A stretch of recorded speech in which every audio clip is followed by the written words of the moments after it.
जबलपुर में निर्माणाधीन मध्य प्रदेश के सबसे बड़े फ्लाईओवर में दरार आने का मामला सामने आने के बाद प्रदेश के पीडब्ल्यूडी मंत्री राकेश सिंह के निर्देश के बाद पीडब्ल्यूडी के अपर सचिव ने अधिकारियों के साथ निरीक्षण किया।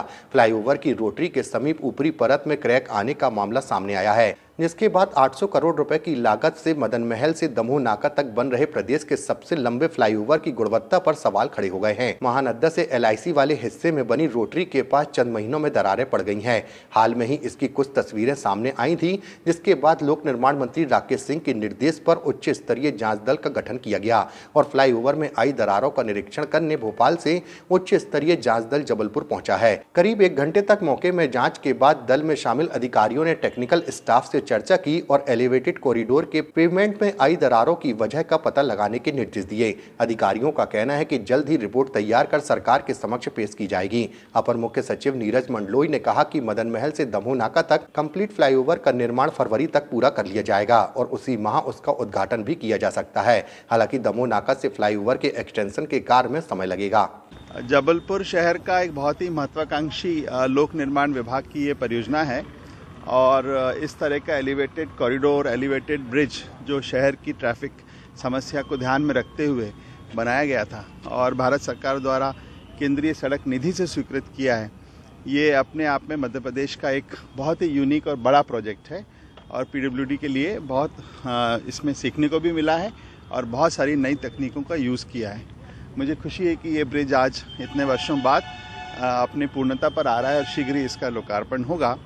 इस संबंध में आज हम इसका निरीक्षण करने आए थे।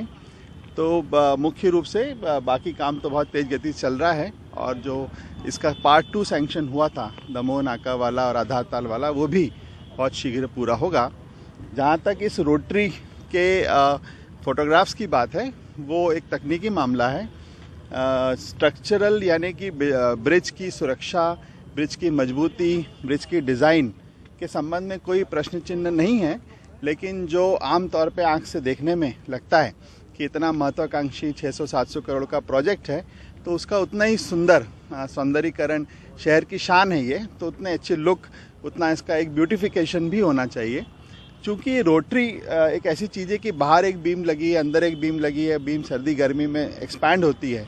तो मुझे बताया गया है कि उसके एक्सपेंशन के कारण जो जॉइंट था वो उसमें गैप आता है। उसका हम तकनीकी टीम से परीक्षण करा रहे हैं, वो गैप क्यों आया, यदि गैप आना है तो उसको कैसे हम कोई सवार के लिए, किसी कार के लिए, किसी स्कूटर के लिए परेशानी का कारण न बने और आने वाले लंबे समय में यदि उसमें पानी अंदर जाता है या कोई ऐसी समस्या तो नहीं उत्पन्न होगी, वो भी स्टडी करा लेंगे।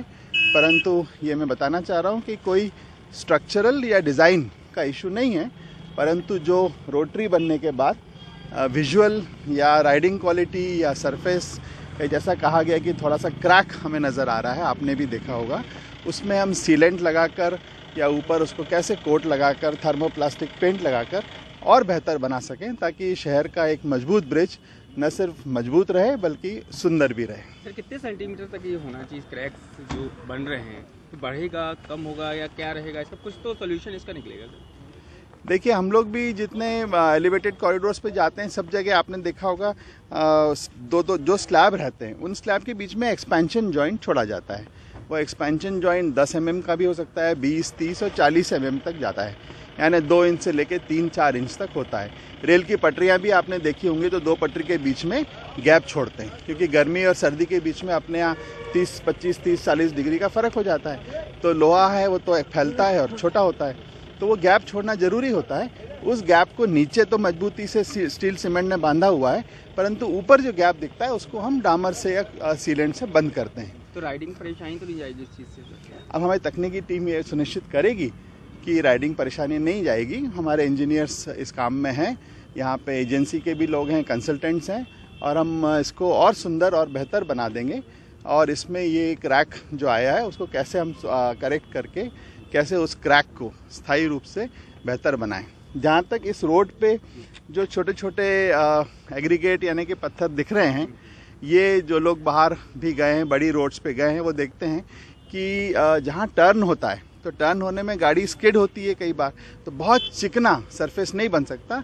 उसको रफनेस देने के लिए ये पत्थर छोटे छोटे हाथ से लगाए गए हैं और मुझे बताया गया है कि लगभग 6 महीने से 1 साल के अंदर जब ये ब्रिज पूरा उपयोग में आ जाएगा तो ये पत्थर सब सेटल हो जाते हैं। तो ये स्टार्टिंग का इशू है, फिर जब सेटल हो जाएगा तो वाहनों को ग्रिप देने के लिए, क्योंकि रोटरी इतनी बड़ी और चौड़ी है, हो सकता है इस रोटरी पे कोई 50-60 की स्पीड से निकल जाए तो वो स्किड ना हो, इसलिए ग्रिप के लिए पत्थर लगाए गए हैं।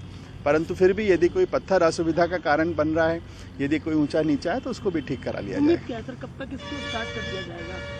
ब्रिज का स्टार्ट होने का मुझे बताया कि एक पार्ट तो फरवरी के लिए ही तैयारी है और बाकी जो एक्स्ट्रा वाला पोर्शन है उसको हम इसी वर्ष में पूरा करेंगे। इसमें किसी प्रकार की स्वीकृतियों की, किसी प्रकार की धनराशि की, टेक्नोलॉजी की, कंपनी की इस तरफ से कोई कठिनाई नहीं है। सर क्या लगता है ये जो कंपनी जो काम क्रैक आने का जो मुख्य कारण? नहीं, क्रैक का जैसे मैंने बताया एक्सपेंशन जॉइंट है, उसको विजुअली देखने में और कैसे हम बेहतर बना सकते हैं उस पर काम करेंगे। डिज़ाइन की ओर से या स्ट्रक्चर की ओर से अभी मुझे नहीं लगता कि कोई इशू है, बट फिर भी हम डिटेल उसकी डिज़ाइन की भी। एक्सटेंशन वाला काम कब तक पूरा हो जाएगा, जो एक्स्ट्रा दमोह का क्या टाइम फ्रेम है? इसी साल, मतलब अगले 3 महीने इंतज़ार करिए, उसको पूरा करके माननीय मुख्यमंत्री जी को बुलाएंगे और लोकार्पण करेंगे इसको। सर आपका सब नाम? मैं अपर मुख्य सचिव लोक निर्माण विभाग नीरज मंडलोई।